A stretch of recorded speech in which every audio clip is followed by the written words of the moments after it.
श्रीवत्सवं शक्तस्य श्रीवासराघवगुरोस्तनयं ततश्च विद्या अवाप्य विबुधोत्तमतां दधानं कुर्वे सदा हृदि गुरुं करुणाकराख्यं लक्ष्मीनाथ समारंभां नाथयामुनमध्यमाम् अस्मदाचार्यपर्यन्तां वन्दे गुरुपरम्परां यो नित्यमच्युतपदाम्बुजयुग्मरुक्मव्यामोहतस्तदितराणि तृणाय मेने अस्मद्गुरोर्भगवतोऽस्य दयैकसिन्धोः रामानुजस्य चरणौ शरणं प्रपद्ये।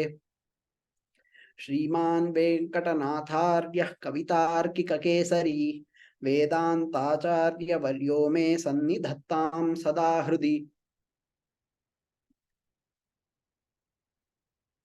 A quick recap. 2 classes ago, we saw about words like God, Sanatana, and Dharma. In the previous class, we saw the properties of these. We saw that as per the definition, if you say creator, if you say ruler of the world, supreme being, and so on, all of these imply an entity that exists. In this context, we disagree with the Madhyamika Buddhists. The Madhyamika Buddhists said that nothing exists at all. Nothing exists at all. It is called Sarva Shunyavada. We have seen that before. And in schools of Vedanta, every school of Vedanta has disagreed with the Madhyamika school. Fundamentally because Vedavyasa himself has disagreed. Therefore, Atma is real. It is accepted. So the entity that is called God, as per Shankaracharya, the properties are mithya, okay, but the entity actually exists. It is called Atma. It is called Brahman. It is real. In the case of Vishishtadvaitha, we say the Atma exists. Yes, Atma is there. It is called Brahman. Why is it called Brahman? Sarvatva बृहत्व योगेन हि ब्रह्म शब्दः सर्वत्र बृहत्व योगेन हि ब्रह्म शब्दः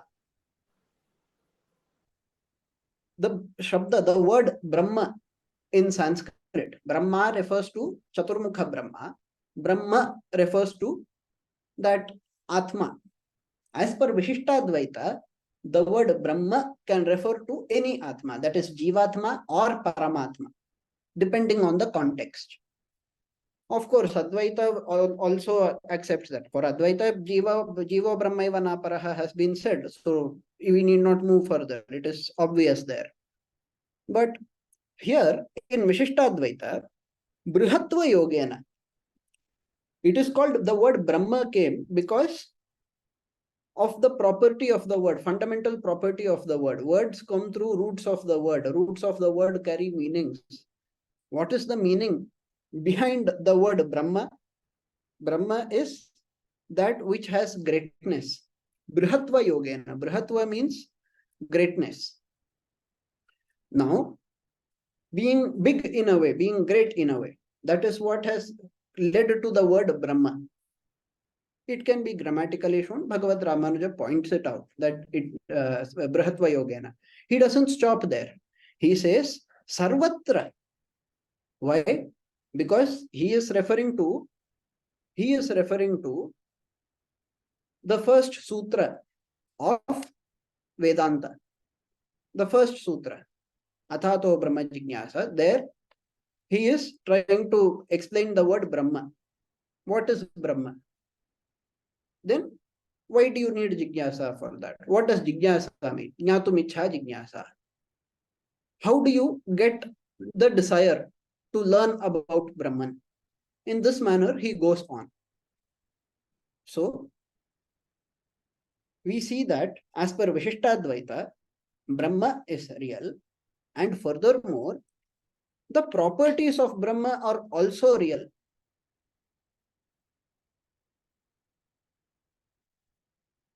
What do you mean by properties of Brahma? Anything, you say guna, any quality, yes, it is real. Because Brahma really exists, the guna is really possessed by Brahman. So, for example, if we say that Paramatma is compassionate, that compassion is not taken to be a result of illusion. It is taken to be an actual guna, an actual quality in Vishishtadvaitha. Why? Because we say that we do not believe in a Paramatma who is attributeless.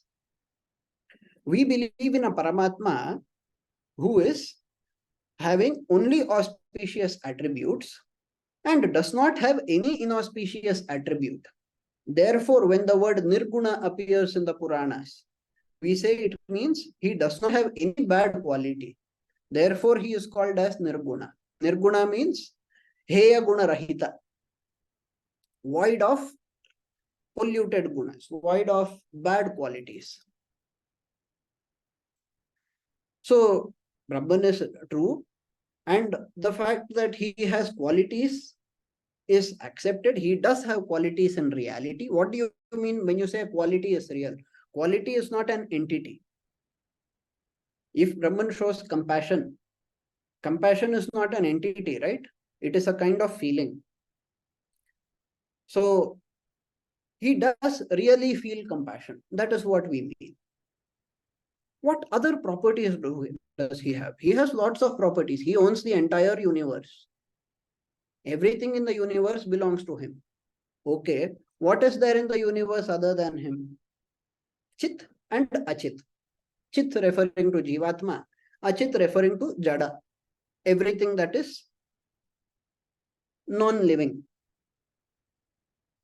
Therefore, all of that is part of him, in the sense that all of it is defined as his Sharira. All of it exists to glorify him. What do you mean by exist to glorify him? Does it mean that he created it at some point of time in order to glorify himself? No.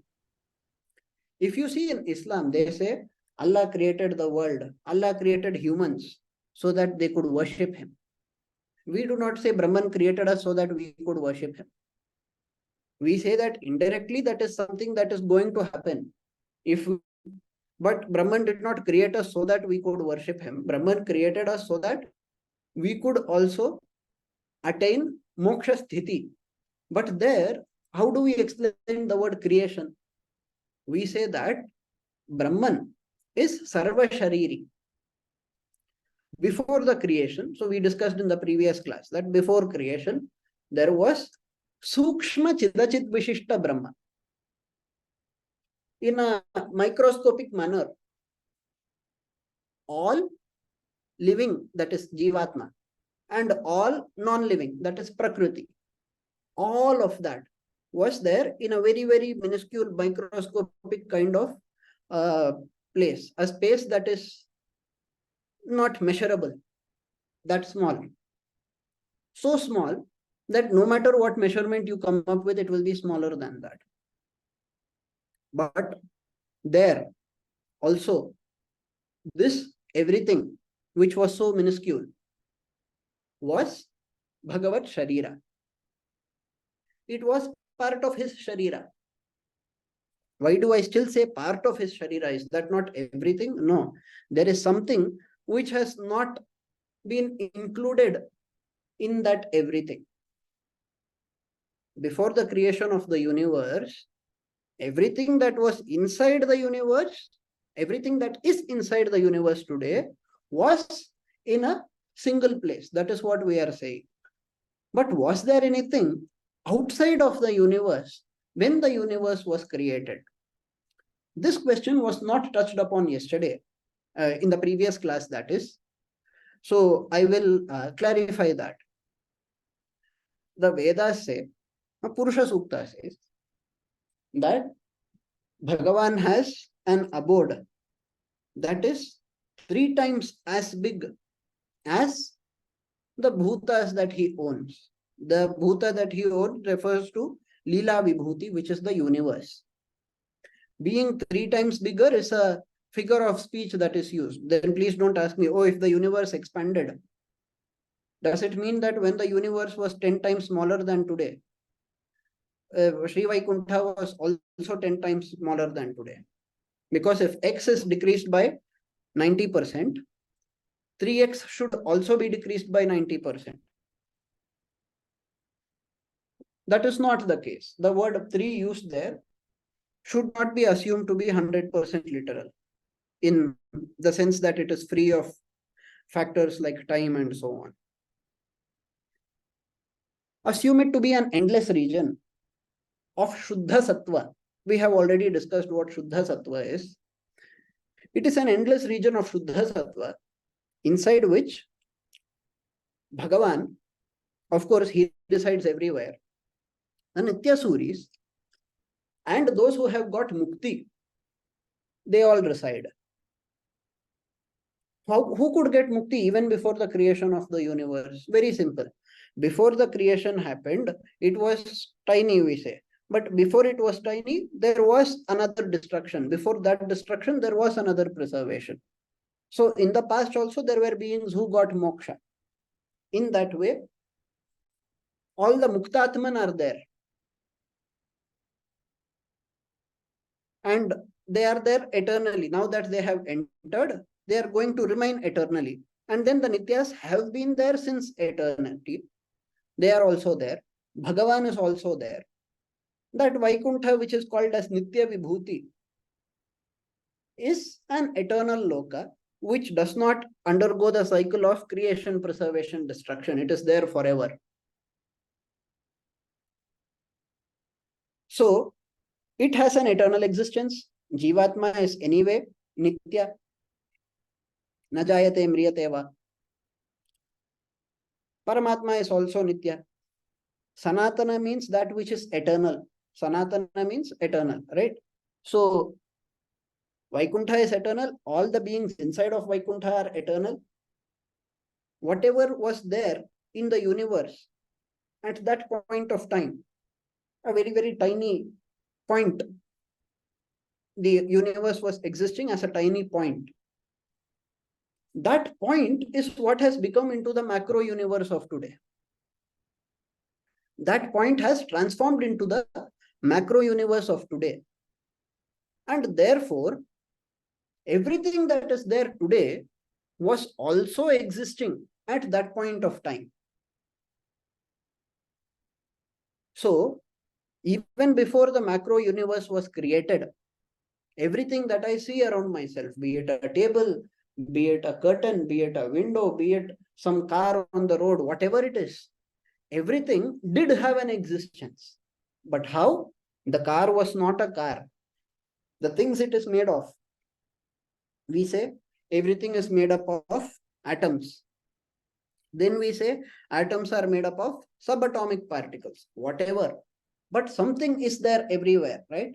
If you say everything is made up of atoms, then you accept that everything is made up of protons, neutrons, and electrons. Let us say that there is a case where the electrons are missing, but the nucleus would still be there. If there is no nucleus, there is no atom. And the nucleus would have what? Proton and neutron, or at least one of them.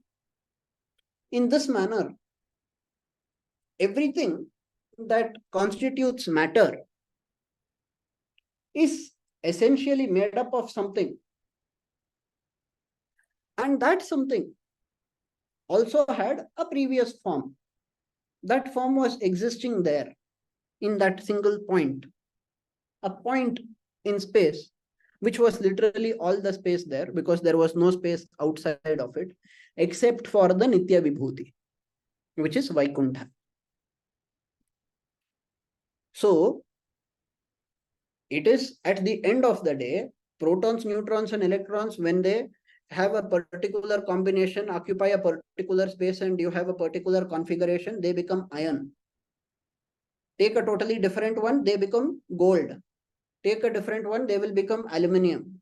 Take a different one, they will become plastic also. Science does not say that the proton inside a plastic is different from proton inside an iron piece, right? They are two different protons, yes, but the properties of protons would still remain the same. That is why they are called fundamental particles. So, at the end of the day, although we have so many different things here, we call it Vishama Srishti. There is so many difference, so much variety that we see. A cloth is different from metal. Metal is still different from water. Water is different from milk. We see all the differences around us, but all of them, today they are very different, but at some point of time, they had a common property. That common property was there with them when all of them were together as a single point. So everything that exists today existed in some other form in the past. Therefore, all of the jada is also eternal.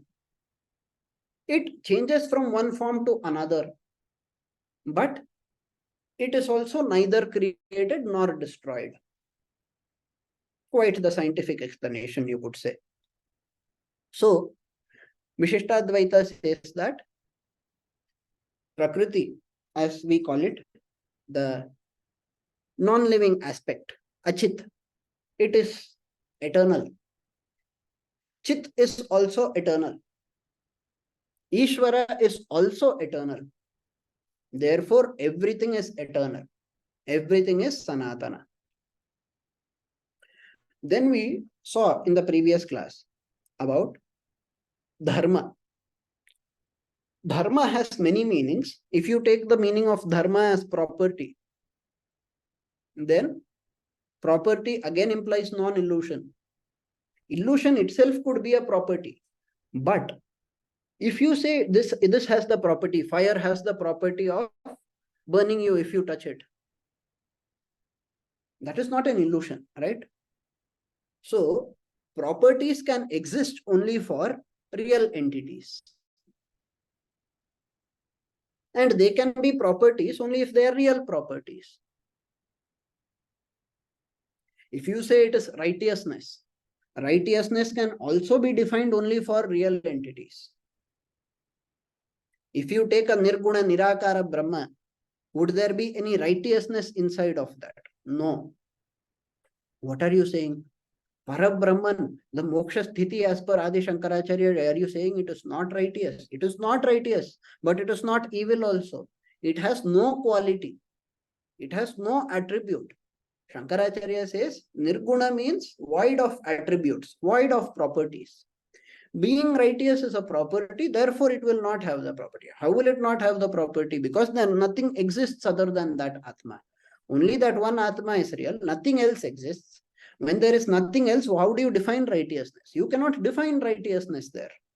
You can't even define righteousness if there is only one single entity. To imply righteousness, you need more than one entity. And that entity which is there, it should also have knowledge. It should have jnatritva. It should have the ability to possess knowledge. It should have knowledge. It should have the ability to perform actions. So many things are there. All of them are absent in the Nirguna Sthiti explained by Adi Shankaracharya as Paramartha Sthiti. But Paramartha, as per the Vishishtadvaitin, is still Saguna only, Sa Vishesha, as our Acharyas prefer to call it. We do say that it has properties. So being righteous is also a property, and therefore dharma, the word dharma, no matter how you see the meaning of the word, that also implies non-illusion.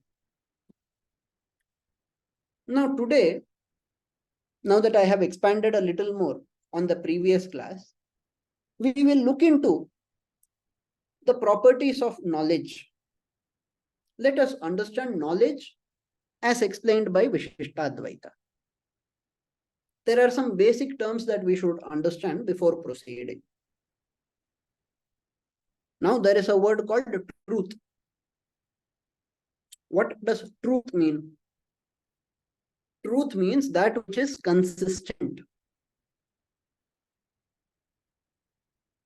Truth means that which is consistent. I could say that which is consistently true, but then what is that true and consistently true? Truth is that which is consistent. Think about it. Something that is consistent with reality. If I say there is a laptop in front of me, is it consistent with reality? Yes.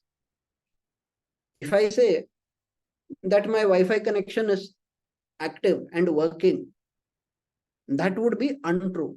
Why? Because it is inconsistent with reality. So truth is something that is consistent with reality.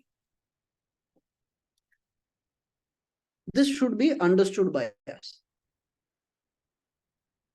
If we do not define truth in this manner, we will get into lots of troubles. If something is inconsistent with reality, it is obviously a lie. It is obviously false. Moving on to knowledge. Knowledge is defined in different ways, right? Some people say you have false knowledge.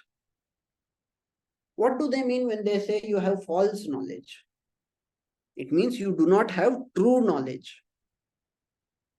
We know the meaning of the word true because we know the word truth. We know the word true also. But what is true knowledge? Knowledge means perception of the truth. Perception of the truth is true knowledge. False perception of the truth or perception of untruth, both would correspond to false knowledge. So, it is through perception that truth is known. So, knowledge refers to perception of the truth. Now, if knowledge refers to perception of the truth, if knowledge refers to, and remember, I am not giving definitions as per the scriptures. We will move on to that. But before that, we need to understand these words properly. These are English words, obviously, but there is a need to understand them and understand the relationship between them to move forward. That is why we are going through these. So, knowledge refers to the perception of truth. What is inference? How do you get true knowledge? You get knowledge by consuming some data, consuming some information. Some information is there. You consume that information. If you consume correctly, then you have true knowledge. If you consume incorrectly, you have false knowledge. You could consider a truth incorrectly, or you could consider, or you could consume a truth incorrectly. Maybe somebody says 3 plus 3 is 6, but you hear it as 3 plus 3 is 8 for some reason. Okay. That is the case where you were inferring 3 plus 3 to be 8 based on whatever you heard. The actual sound was 6, but when that person was speaking, somebody else came by and that person was saying 8. You heard 8 louder and therefore you inferred 8. So you infer. What is this inference? We consume information and process the information. 6, the sound 6 came along with the sound 8. 8 was louder. Therefore, we heard 8. And we inferred that 3 plus 3 is 8. Or take the more famous example. Ashwathama. What happened? Everybody knows the story. The elephant Ashwathama was killed. It died in battle. But when the declaration was made Krishna ensured that the part where the word elephant is used cannot be heard. How did he do it? Krishna could not stop Yudhishthira from speaking, but he could take his divine conch and use that Panchajanya to create such a noise. Not noise, we shouldn't call it noise, it is a divine sound, but a divine sound so loud that Dronacharya could not hear the part where it said elephant. So the word elephant really came out of his mouth. The sound was really there, but it was less prominent. What did Dronacharya infer? Did he infer both? No.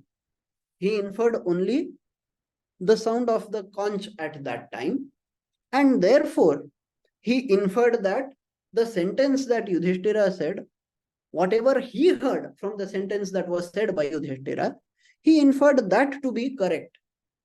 Unfortunately, that was not so. So this is an example where the truth is consumed in an incorrect manner.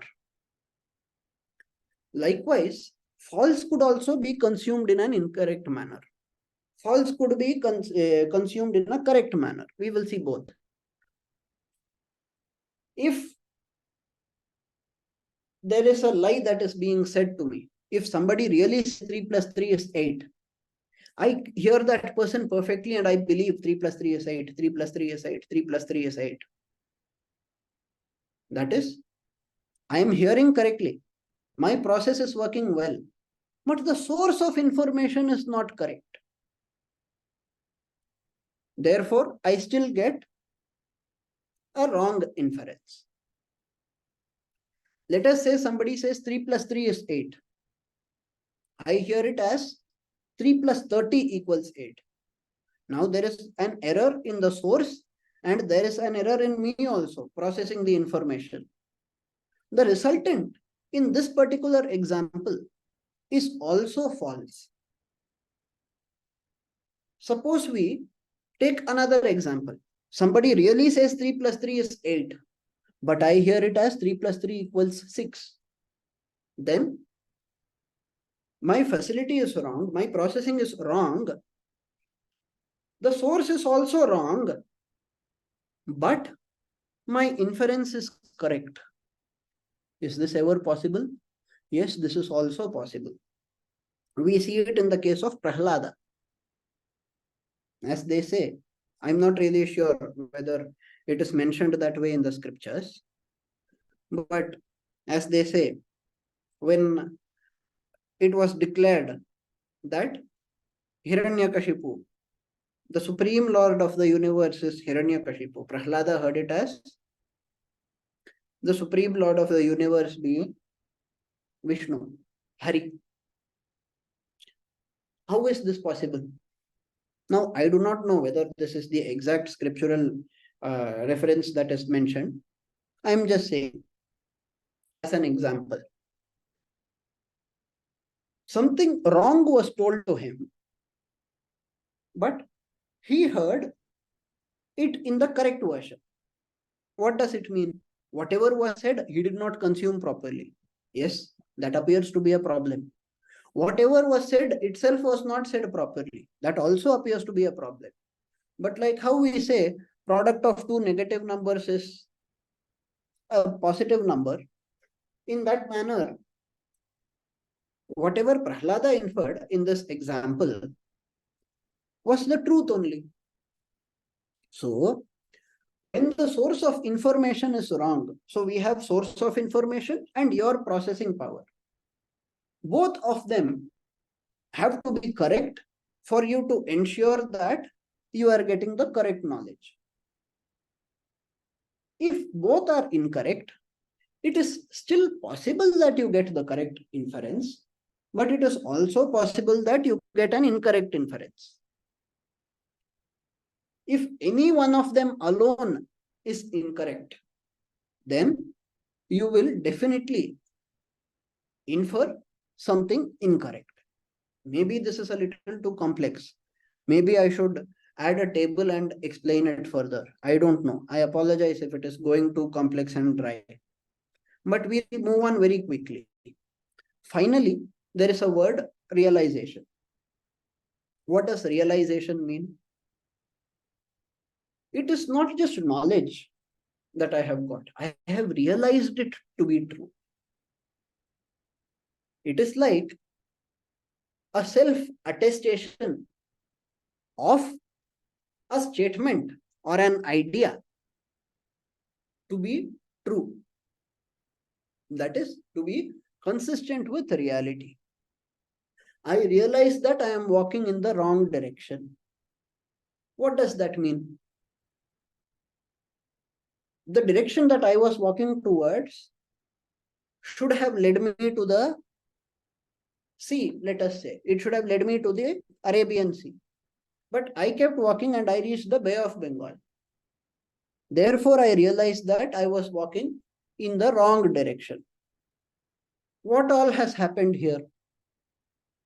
Truth that I have arrived at the wrong destination. Some evidence of it has come. That has entered into my knowledge. I have processed it.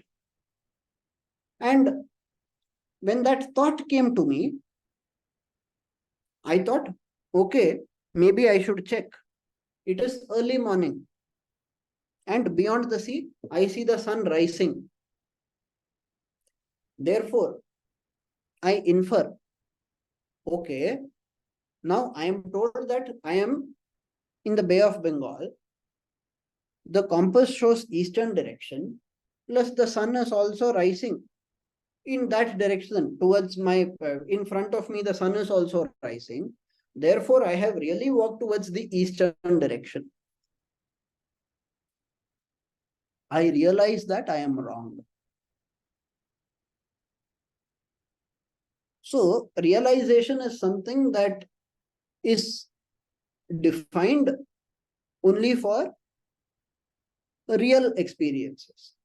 In the sense, you have an experience of the truth.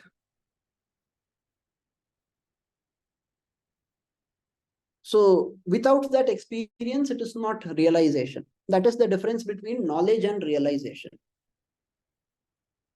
Let me give a simple example. Brahman is all powerful. I have the knowledge. If I accept it, the scripture says he is all powerful. I accept it. I know. Yes, that is true. I believe in it. I know Brahman is almighty. I know he is the one who is protecting all of us. I know he will give us moksha. All of those things are there. But have I really realized it? If I realize it, how will I behave?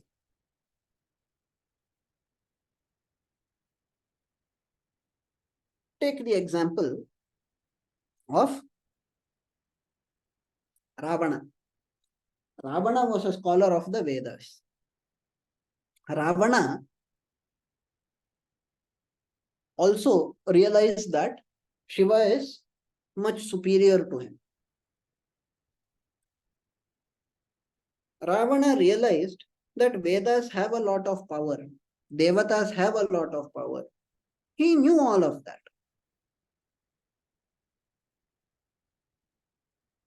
Ravana knew that it is wrong to take away and snatch the wife of another man. Yet, he kidnapped Sita. Why? Because Ravana had the knowledge, but he kidnapped not only Sita, he kidnapped a lot of women that way, forcefully abducted in many cases.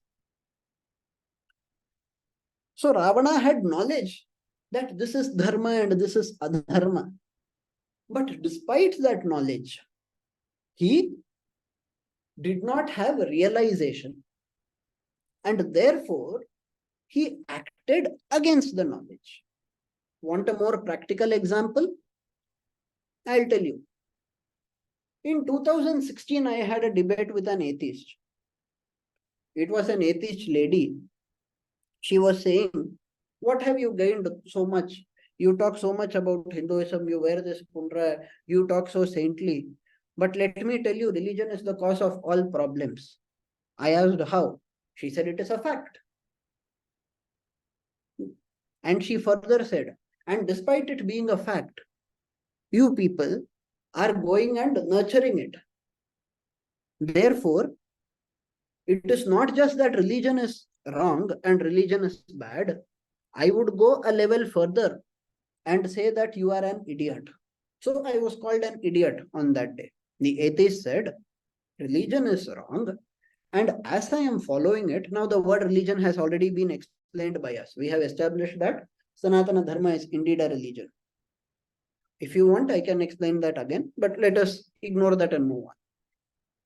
Simply, religion is the cause of all problems in the world. And because you nurture religion by following it, you are an idiot. This is what she said. I asked her, do you smoke? She said yes. And she lost the debate at that minute itself. I immediately said, smoking is injurious to health. Smoking causes cancer. Yet you are smoking. Despite knowing the truth, you are encouraging something that is harmful. And looking at you, more people might be inspired to do that and harm themselves also. At least in my case, I am an idiot. Therefore, without knowing, I am following. But in your case, you know that it is bad for health. You are an atheist. You are talking so much science. You know that smoking is bad for health, and you are still smoking. Therefore, I wouldn't call you an idiot. I would call you evil. And furthermore, you are not just evil because you are coming and trying to correct me when you yourself are not correct. It means you are a hypocrite. Therefore, I accept that I am an idiot, but you are both a hypocrite and an evil person, I told her. After that, of course, she never talked. All the conversation was cut. That is how it happens. Now, what are we talking about? This lady had the knowledge of cigarette being harmful for health, but she did not have the realization. Therefore, she was still smoking. Many people often assume that if they have knowledge, they have already realized that. That is not so. I know I have to do Sandhya Vandana thrice a day, but if I do not do, how many Brahmanas are there who are aware that they should do Sandhya Vandana thrice a day and still do not do willingly despite having the time? That means they have knowledge they do not have. Now, there is a step beyond realization also. When you realize the greatness of it, you need to stay in the state of realization. You should not forget it. When you remain in the state of realization, it would lead you to take action based on the realization. That action would be dharmic by definition. By nature, the action that is taken based on realization is dharmic. Now let us look at some properties of the truth. Please tell me if you are finding it very difficult or complex. I will try to tone it down. Why are we seeing all of these things? We will come to it. Because there is Atma being Jnana Swarupa but lacking Jnatritva, and then knowledge itself being of different types, Dharma Bhuta Jnana, Dharmic Jnana. To what extent Jnana is there, how you have Sankocha Vikasa. To understand all of that, we are trying to understand the difference between different levels. Something has to be there which is true. I should have the ability to know it. Then I should use that ability and infer it. And after inferring, I should realize that this is only the truth. And after that, I should act upon it. Action does not count as knowledge, but all the previous stages involve perception. Therefore, we are discussing these. So if by chance you believe that it is very complex, please let me know. If everything is clear, I will go on. So far, everything clear. Okay, very It's great. quite simple if we pay attention and listen, I think. So it's not complex. We're able to understand better. Thank you so much. Okay. So there are certain properties of truth. Okay. Depending on the statement, there would be properties. If I say it is raining, it will be the truth in present tense. If it is really raining outside my house today, and I am saying it is raining outside my house, it is fine. If I say the same statement tomorrow when it is not raining, I have not changed the statement. I am saying the exact same statement, but it becomes untruth. What does it mean? Truth is defined only for a specific kala. Truth is a function of time.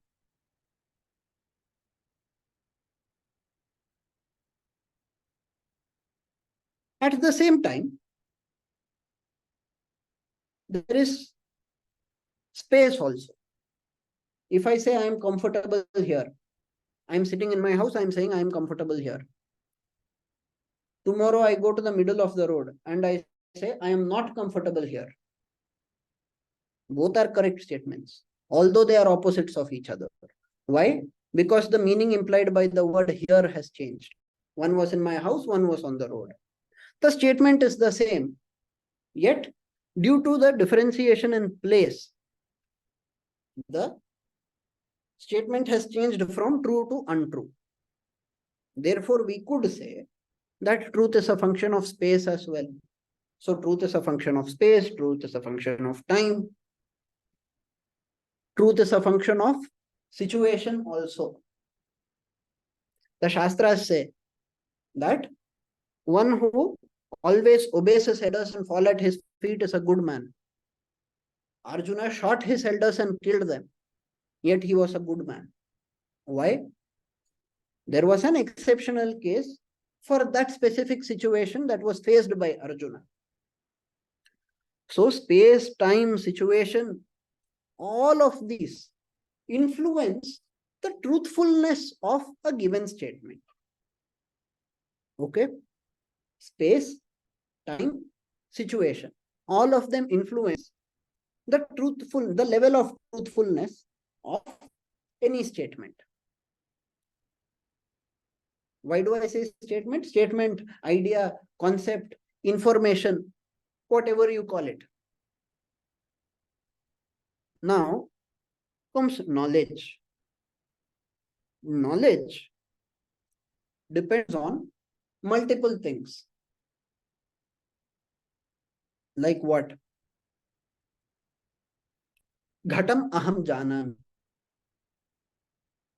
I know the pot. If I say, I see a clay pot in front of me and I say that I know the pot. Okay. This knowledge, janami, means I know. Aham janami, I know. Ghatam refers to the pot. When is the word janami valid? Bhagavad Ramanuja says, for the word to be valid, or even for the sentence to be valid, aham should exist. That is, I should exist. Ghata should exist. Is that not so? I should exist. Ghata should also exist. If you say the ghata is not there, and I am also not there, but janami is correct, that is nonsensical. As a matter of fact, it is childish.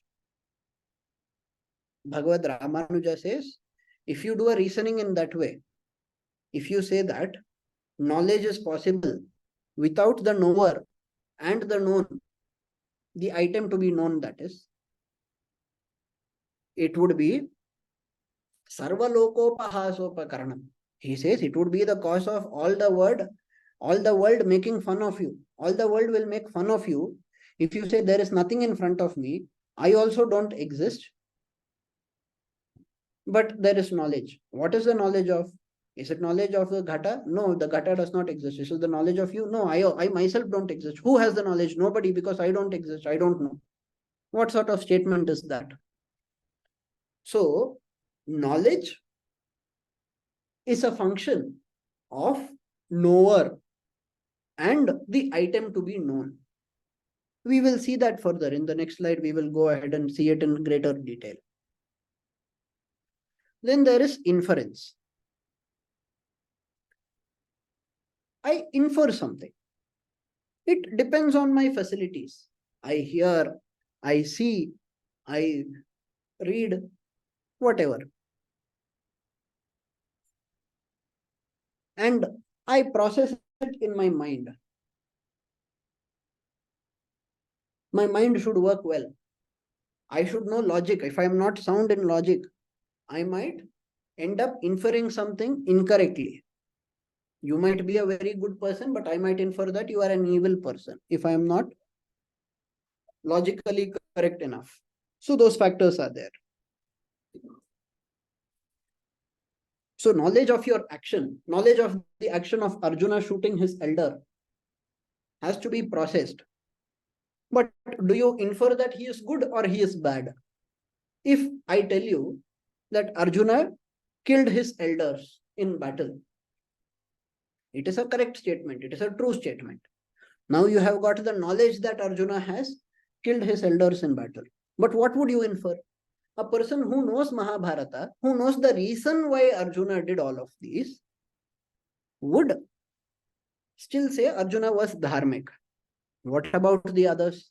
If you're hearing for the first time, if you have never heard of anything else, if I simply say Arjuna killed all his elders in battle, you might assume that Arjuna was an evil person. Therefore, inference depends on quantity of knowledge and also your ability to logically process it. Then there is realization. When you realize something, it is not just that you know it, but you start feeling it. I have realized that without hard work, one cannot be successful. I know that without hard work, one cannot be successful. What is the difference between that? If I say I have realized, it means I feel it. So realization involves an additional feeling, which is not there in the case of knowledge. And realization, how long the state of realization is sustained is going to matter. And that is going to drive actions, assuming they are possible for us to commit. But there are requirements, right? Now we are specifically looking at knowledge. We said that for knowledge, we need a knower and an item to be known. It's obvious. If you say there is knowledge, who has knowledge? Can knowledge exist without a knower? It cannot exist. Knowledge cannot exist in the absence of a knower.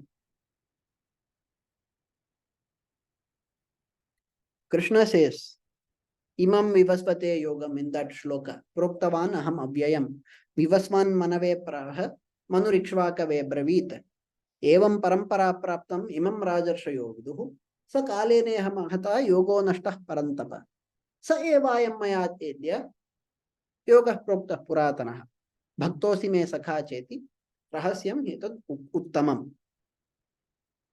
Now Krishna says, I am telling you this uttama rahasya, O Arjuna, because you are my bhakta and also my sakha. You are my devotee and also my friend. Therefore, I am telling you. What am I telling you? I am telling you this greatest secret, which was told by me long, long ago. I had told to Surya Deva. Surya Deva told Vaivasvata Manu. Manu told Ikshvaku. In this manner, the knowledge was passed on by parampara, generation after generation. However, in due course of time, over a long period of time, this knowledge got lost. Oh Parantapa, this knowledge got lost. What does it mean? In this case, we have knower, correct? Initially, the knower was Bhagavan. The person to learn was Surya Deva. Item to be known was there. Source of the knowledge was there. Krishna was there in some other form. Whatever he has taught, the knowledge has come. The item to be known, yes, in this particular case, it is not matter, but it is a topic.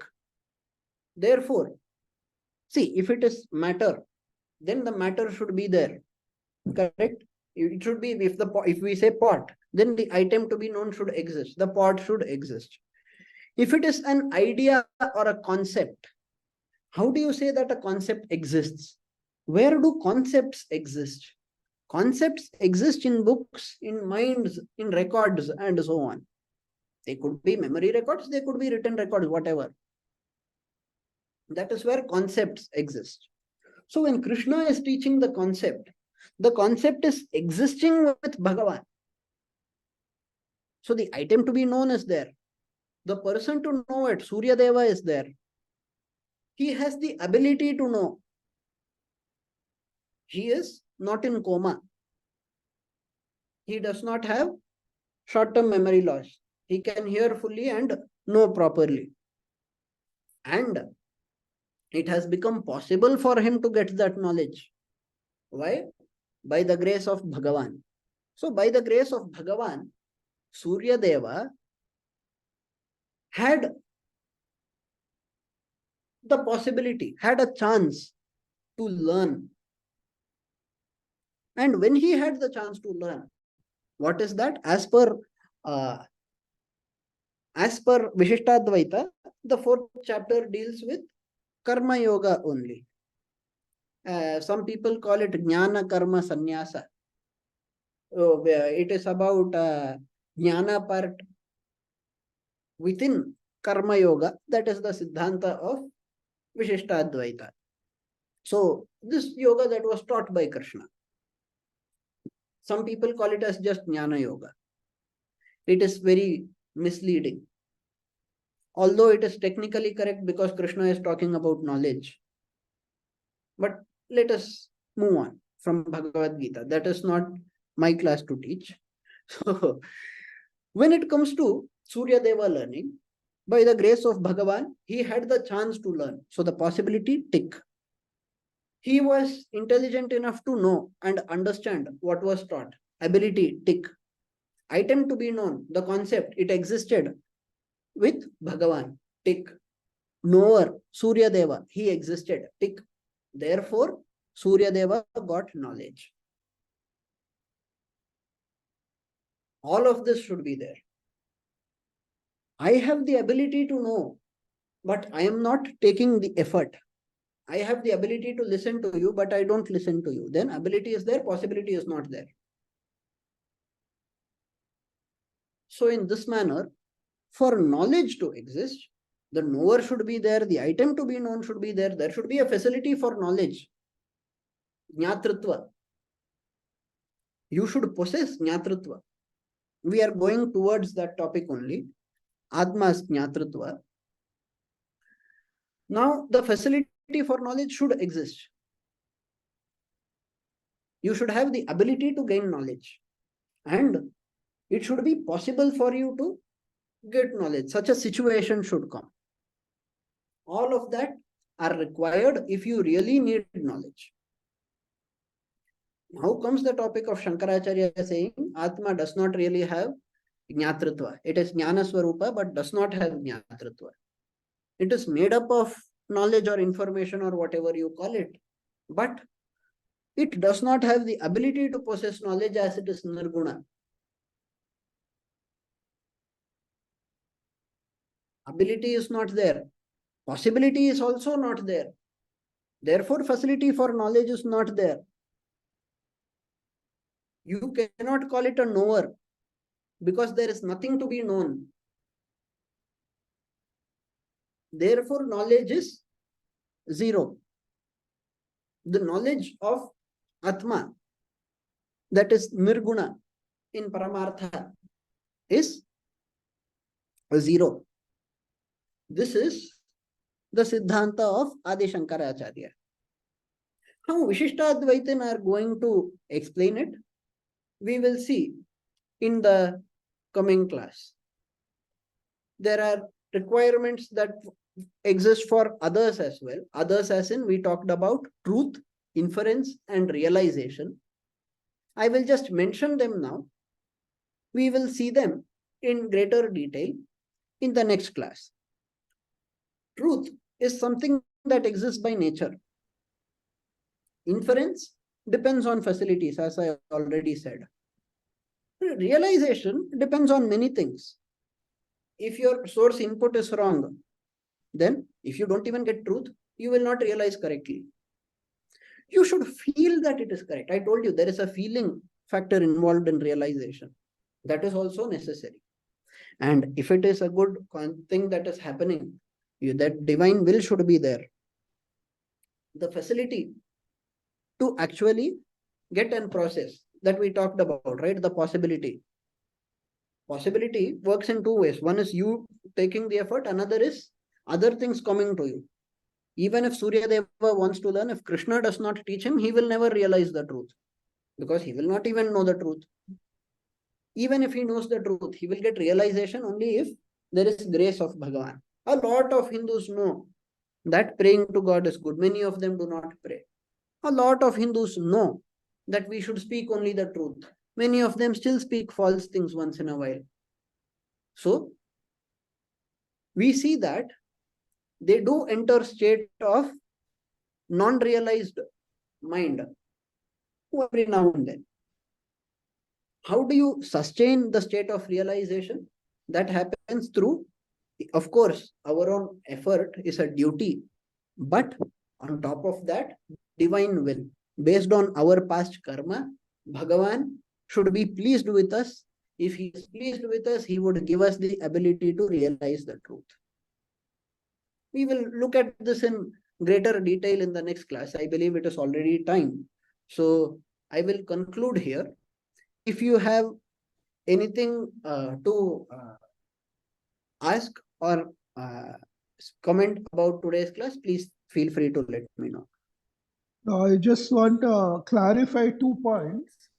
One is, if I have inferred or if I have understood, we have all come from eternal and are going back to eternal. See, when you say we, what does we mean? If you Jivatmas Jivatma is itself eternal. Right. It is. Then what is that which is going back to eternal? Because Jivatma is eternal. We will go back to the eternal when we attain moksha. We are always dependent on the eternal. Our very existence adds glory to him. We are completely under the control of the Supreme Being, who is also eternal. The point is, Jiva is also eternal. Paramatma is also eternal. Okay. Nityo nityanam chetanash chetananam eko bahunam. This comes in the Vedas. Okay. Nityo nityanam. Atma, Jivatma is Nitya. All the Atman are Nitya. But among all of them, the Supreme Bhagavan, he is also Nitya. He stands out as different from them. Okay. So, we are eternal. We existed since eternity. At some points of time, we were in usable bodies and therefore we had knowledge, perception, inference, realization, everything. At Okay. other points of time, we were not in usable bodies. Therefore, we did not have that facility. Okay. Which body is that? Like the Sukshma Sthiti, when after the Pralaya, when you do not have a macro universe, you do not have a macro body, what is your Atma doing at that time? It is not inferring any new knowledge. It is Okay. just it is almost as though it is non-living. Okay, okay, clear. Okay. Then the second point is now what is the difference between knowing, I mean, desire to know Brahman and faith in Brahman? See, if I want to meet you, it is a desire. If I believe that you will meet me, it is faith. Oh, okay, right. Okay. If I want to meet you, it does not mean that you will also meet me, right? So there is a That's difference. clear. Okay. So I take the effort. Okay. And That's desire. Yeah, exactly. okay. So if I believe in Bhagavan, it means yes, Bhagavan is there to protect me. Rakshishyati iti vishwasaha. Yes, I have faith that he will save me, he will protect me. That is faith. Yeah. Desire is, I know he will protect me, but I desire to attain him. Right. Clear. Thank you. Thank you for attending. Narayan Shiv Sanskrit शोधिकोस्तु Shrivas Raghav गुरुस्तनिम तदशब्द्या वापि भूतमतां विधानं व्यस्तः हृदि गुरुं करुणाकराख्यम्